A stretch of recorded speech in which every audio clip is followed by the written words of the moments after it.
What are vanity metrics and are they driving your attention in your business? We're going to talk about it on today's podcast episode. Hey, my name's Blake Benz. I'm the host of the Good Advice Podcast, and you've tuned into the right place to learn how to do business better. There's no fluff on this podcast. It's just the stuff that actually works. And before we dive into today's episode, we have a business sponsoring this episode. Check out this quick ad, and we'll be back soon. Hey, have you been thinking about your health insurance plan for this next year? Maybe you just jumped into the world of entrepreneurship and you're thinking, geez, is it possible to have a good insurance plan if I'm no longer working for a business? Maybe you're even running a business and you're thinking about what does it look like to have an affordable group plan for your employees? Well, I want to tell you about Optimum Health Insurance.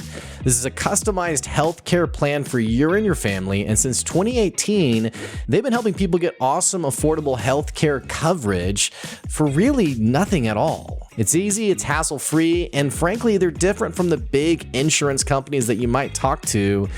And crazy enough, you might even be paying less than what you've paid at a previous job when you were on some company health insurance plan. If you want to find out more and save money on your health insurance, you absolutely need to go check out OptimumHealthInsurancePlan.com. That's OptimumHealthInsurancePlan.com. That's today's sponsor. Enjoy this episode. So today I want to unpack something that I've been mulling over for the last week or two. I was at church a couple weeks ago, and my pastor had this line that he said that was essentially, never confuse anonymity with influence, or something to that effect. I built up this quote, and then now as I'm quoting it, I can't fully remember it, but that was the gist of it, is never confuse anonymity with lack of influence, essentially. And I like that a lot. I was thinking about that. I was thinking about our business world, our social media driven world. I think a lot. I was reading a post from someone the other day who someone like a mega, super influential person on LinkedIn. I guess I should actually be thoughtful about how I use that word super influential since I'm talking about influence today. But she had a post that was, she has a lot of followers basically. She had a post that she talked about, she was kind of complaining about LinkedIn reach. And this is, by the way, if you're ever on like social media long term, there's like a cycle of people talk about certain things, but people also like complain about certain things. And like the algorithm is something that comes up every now and then as something that people think about and talk about and complain about and, what have you. And she was talking about how some of her posts that she'll post, and if it doesn't get engagement, she deletes it and moves on or whatever. And I don't really have an issue with this. I'm not really, criticizing this person other than just I've never posted and then deleted it. I don't know. There's like kind of like a thought of like shame or like, oh no, let me delete it before anyone sees that. No one, I just post stuff and then I move on. I don't think about it. It's just, it is what it is. And that doesn't mean I'm not human. There's definitely posts where I'm like, oh, this is so funny. And I put it up and like no one, engages with it. And then like offhand comments that I put something up and I don't really think about it and it blows up or it gets a lot of attention or what have you. So, bearing all of that in mind, I have been thinking about, business is so often driven by these metrics and these thoughts. And, I had a question that someone gave me about social media in general. And they said, well, if I don't post, will people still think I'm in business? And I thought, there's definitely like a level of transparency and visibility there where, you want to show up so people know you exist and that you haven't gone anywhere and your business hasn't died and so on and so forth. But I think there is sort of like this unspoken rule in social media, though, that you need to have huge engagement. You need to have tons of followers. You need to have all of these people. If you haven't built a business that has 30, 40, 50, 60,000 followers on a social media channel, then you are really struggling. Now, this is one of those things too that I think when we talk about it, it's one of the things in business where intuitively we know not to do this. Intuitively, we know not to chase vanity metrics, but in practice, we often fall victim to it It's a habit that is easy. It's a trap of a habit that's easy to fall into. And it's kind of like, another really common expression in business is to not chase difficult customers, to not chase an invoice amount. If someone doesn't want to work with you, you just move on. Yet, on the same token, many of us can resonate with that really large customer, that whale of a customer, that really massive invoice amount, and being like, I'm gonna chase them a bit. I'm gonna give them the extra phone call. I'm gonna, try to get a hold of them or connect with them or close this deal or what have you. And I've learned that in business, we're very good at saying all the right things and sort of like this virtuous side of business on, there's things that we don't do and things that we do. And like, we do such a good job of like portraying a persona around business. And I very much believe at the end of the day, we're all human and many of us fall into the same traps that we all fall into. And many lessons have to be learned by simply making mistakes. You learn a lot about that customer you gave a discount to and that customer you gave a break to and how they ended up being a lot of extra work. It's hard to explain that and understand that unless you've actually had that. So there's these elements of business that until you actually, go down that rabbit hole, it's tough to really understand it or think about it or, what have you. I think vanity metrics is another example of this. And I've been in business long enough. I mean, we're coming up on 7 years now in October. I've been in business long enough to see highs and lows and businesses come and go. I mean, I've seen people who shout from the rooftops, whatever like insane statistic that there is like the linchpin of their business and how successful they are and how great things are going. And then I've seen those same businesses disappear months later. I've seen LinkedIn, and I'm talking about LinkedIn because I use it most heavily, and anything I put on LinkedIn is usually what gets reposted on any other platform. So like my main attention is LinkedIn, which is why I keep bringing this up. But I've seen people on LinkedIn that, they really do have 50, 60,000 followers, and then they disappear off LinkedIn or they, put up a post that they say, hey, I have to go get a job. I have to, and it's interesting because I think a lot of times we call these vanity metrics because we think that, well, the thing that we don't realize is we think that these metrics are what drive success for our business, but it's really more for show than it is something tangible and practical for you. And I'll give an example of this. Ask yourself for your business, why do you post on social media? A good possibility here would be to drive sales, to drive awareness for your brand, to get people to buy from you, to engage with you, to want to do more business with you.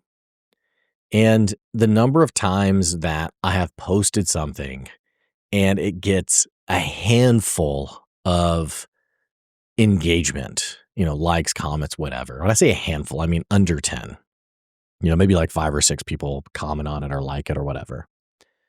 I can tell you that there have been numerous times that I've made a post like that. And then someone calls me right after, or I had a guy who I posted something. He called me 20 minutes later. It was like Thursday afternoon. It was after 5, saw my post, bam, deal was done. He bought something from me. It was all done in about 30 minutes. And this was a tiny little post, right? I posted something about Podcastable just this last week. Again, not much engagement, got a couple of comments on it. Bam, message in the inbox. Somebody who is wanting to collaborate with a larger podcast initiative thing. So I'm continually reminded, and I'm reminding you that often in business, we get really energized over the big numbers. We get really energized over creating content and chasing numbers, chasing those vanity metrics. And you have to remember that these are things that are really good for promoting your own ego, but otherwise do not do much for your brand. And I'll go ahead and give a couple other examples for you. I had and they're both actually coincidentally real estate examples. I had a realtor that I worked with who, really massive realtor as they presented themselves. Bam, I'm closing this deal soon. I got this property, whatever, like very big persona. And then we started to work together and actually started looking at their revenue, and they had not made a sale in a year. And it was like, what's like, I don't understand. What's this? Why have you been talking all about all the success when you're drowning? And they were like, well, that's how the game's played. You gotta, which to her, to the credit of this person, I understand that a little bit. I mean, I think real estate's one of the most interesting industries out there where you can't just be a real estate agent. There is so much of this persona and personality around it that's really funny to me that you really don't like. Think about this. You don't see this with any other profession where you don't have like an electrician who like has, it's just interesting to me how there's like so much of a go-getter, ambitious persona that has to be attached to being a realtor to get people to do business with you. I don't know. It's interesting. But so this person, we ended up doing business together. And like I said, they hadn't closed a house. I don't know if that's the right expression, but they hadn't done any business in over a year. And it was just, it was just interesting. It was interesting to me. And then which I keep harping on this, but again, to that person's credit, if you're drowning in business, what are you going to do? You're not going to post saying I'm drowning. You're probably going to double down on trying to do what everyone else is doing. So I don't begrudge that person actually. But the other example is another real estate example. Same type of thing. Someone posting a lot of, wham, bam, here's all my deals, whatever. And I was talking to a friend of mine who's a realtor, who basically said, it's really interesting because all of that stuff is public information. So like you can just, or not public information, maybe like MLS related information. And a friend of mine as a realtor was like, yeah, it's just interesting to me because you can see how many deals they're closing and that person's not closing any. And yet they're posting endlessly about all the awesome stuff that they're doing. And, and I'll, I don't want to be too wholesome here. I want to be too virtuous. There have been times that I've, maybe not told the whole story about, a deal that was done in the sense of, see, that sounds really sketchy now that I'm saying this. We have indulged in exaggeration. I think all of us have when it comes to writing content or doing things, or, I had a boss once who talked about like, you caught a fish and the fish was this big, but as you told the story, the fish got a little bit bigger than what, as you maybe remember it. And I know again that I'm human. I'm sure I've done that before. And I have a father-in-law who his stories are always bombastic and massive. And his wife was telling me, my mother-in-law was like, that's truly how he remembers it, even though I was there. And I know like, that wasn't exactly how it went down. But I think where you really get into trouble is, you tell the story of the fish you caught. And as my boss would put it, there's the fish was this big and you described it as this big, a little bit bigger. And then there's people who they tell the story of the fish they caught and there was no fish. There was no fish. This is the person who says, man, we've closed so many deals this week. We have so many. This is actually one of my favorite things on social media. Have you guys seen that post where the person's like, hey, since everyone's been asking us about blank, blank, blank, here's what you should know. Or like, we've been getting so many questions about yada, yada, yada. And it's like, there were no questions. There were no questions. No one asked you. You haven't been getting lots of questions. And I personally never do content like that just because I so rarely get questions. I mean, I could easily put up like a podcast post that's like, hey, I get questions all the time about, the best kind of podcast. And here's the end. I don't always get those questions. And I've even like had podcast content that I've recorded where I've been like, hey, when I get asked this, and I'm like, well, actually, I rarely get asked this. So there's the disclaimer. So I try to be pretty honest about it, but I do think it's really funny when someone puts up the post that's like, everyone's been asking. And it's like, no one's been asking. No, literally no one has asked you. This is a marketing pitch. So, um, anywho, point being, I think this is an interesting thing to think about because, your attention is such a limited thing. It's such a, it's something that there's only so much of yourself to devote to things.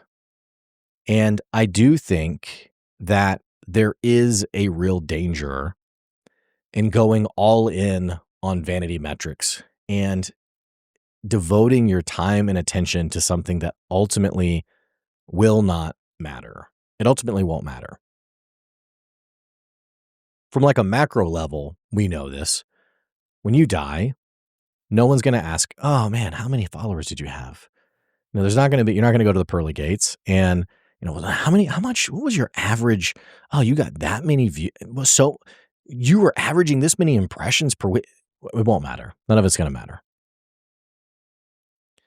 And when it comes to even running a business, the number of dollars you brought in, it's not going to matter. None of it's going to matter.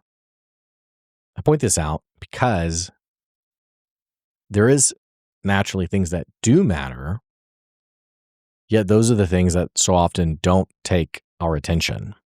They don't take our energy. And again, harping on the fact that we are limited beings. We are limited in what we can give our attention to.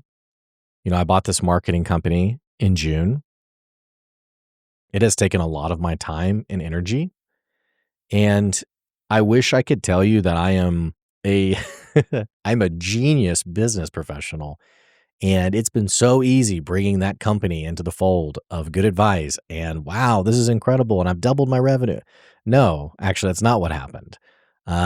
It has been extremely time consuming to devote time and energy to this business that I bought, that I can very easily, as those revenue numbers look really good and healthy, I can look at the rest of good advice and podcastable and see those revenue numbers going down. And it's just a good reminder. It's like, okay, this is really high right now. Over here, this is really low. And it's like, yep, I am a limited human and I've devoted my time and energy here and I can see the output from that. And then these other areas that I haven't been able to put as much time and energy into, I can see the result of that as well. A good example of this is from the consulting side of good advice. I spend a lot of time selling. I spend a lot of time in sales and conversations with business owners. And here's how we can work together. Here's how we can collaborate. And some of those are colder sales of people who I haven't really engaged with. And other times it's like very warm connections where it's like, hey, we've met a few times or we've known each other a long time. Like, how do we move the ball forward and us collaborating and working together? Well, I simply have not had the time to do those things. Now, giving myself a break, the sales are happening. They're just happening with this marketing business and connecting with other kinds of marketing agencies and things like that. But also, in terms of giving myself a break, I did just have a baby this last month, so I'm not too beat up about it. But we're limited people. We can only devote our attention in certain places.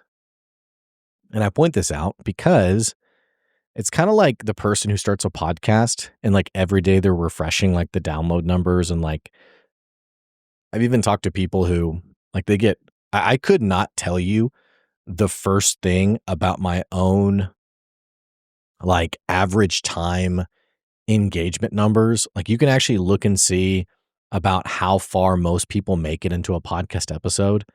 I can tell you I've maybe looked at that one time in the almost 7 years of podcasting because it's just not useful information. It really isn't. Now, people who are like hardcore into podcasting, they would be horrified at that comment. But I think it's just similarly true as looking at your impressions each week.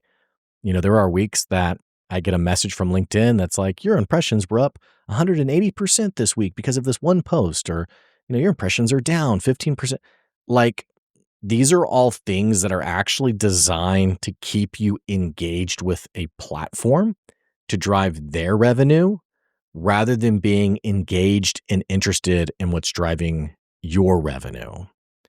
And unfortunately, in the podcast world, I've seen people really harp on tweaking and retweaking and changing the intro and rechanging the intro and trying a different song and doing this and doing that. And we get away from like actually creating meaningful content because we're possessed around this number or figure that we think is representative of our impact on people. When I think about the podcast, which oh man, the podcast, it's tens of thousands of downloads at this point. 7 years of podcasting. Um, I what's made me influential in the podcast is just by doing the podcast. What's made me good at sales is by getting in sales conversations. And there's this level of impact and influence that comes from like actually doing the work versus the things that so easily take our attention. And here's another way I'll put it, and I'll tie it back to the quote that I opened with, that anonymity does not mean a lack of influence.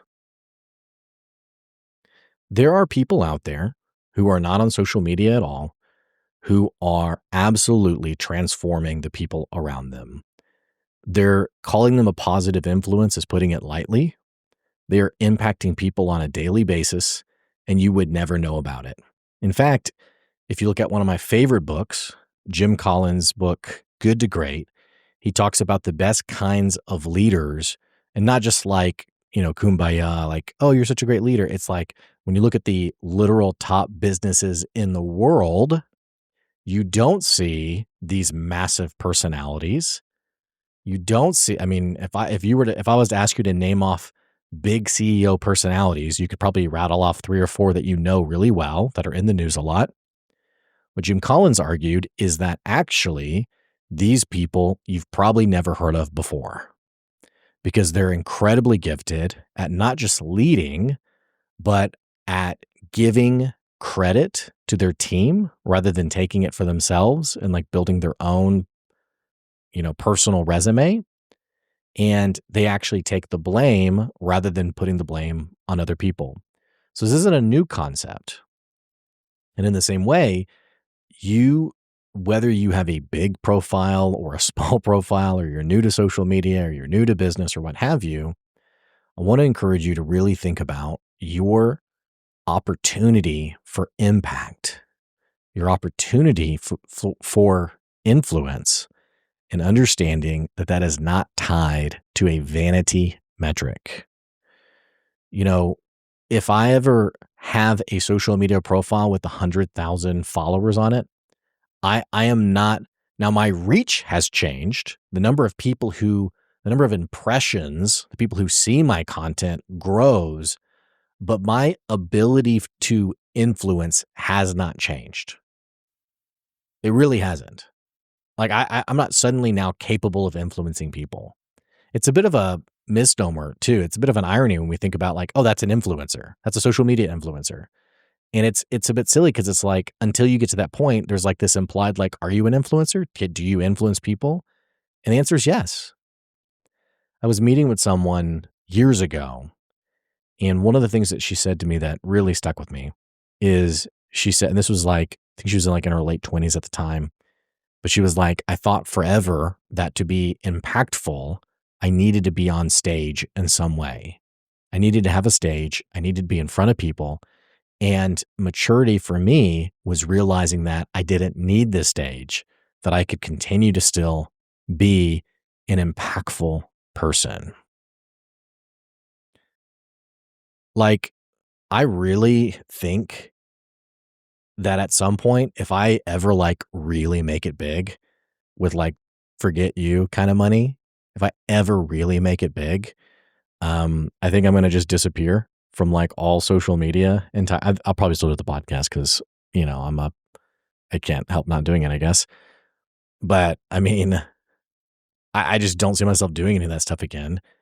But recognizing that my influence will not change.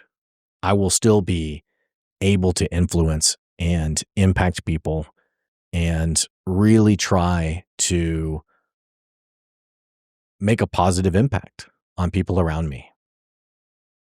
So, what does that mean for you as a business owner? It means focusing on the right things. It means not, paying to boost a post or getting on Fiverr and paying for downloads or any of those things. It's making sure that your product really does impact people in a positive way. And if you're managing people, it's about making sure that you're the right kind of boss. And that, I think about that expression of like, leave a place better than you found it. I really like thinking about that through the lens of people. And if someone has an impact, wow, I'm like dad braining all of a sudden. If someone has an engagement with me, I want them to leave in a better place than they started with me, whether that's working together or social life or friends life or what have you. And I think if we, kind of all felt that way instead of chasing whatever number to brag about, I don't know, maybe there'd be a little bit more substance out there. Hey, thanks for listening to today's podcast episode. I so appreciate you tuning into the show. Don't forget you can subscribe or follow the podcast, and you can also support the podcast on our Patreon, patreon.com/goodadvice. We so appreciate all the people who have supported the podcast, the businesses who sponsor on the podcast, and that's today's good advice. We'll see you later.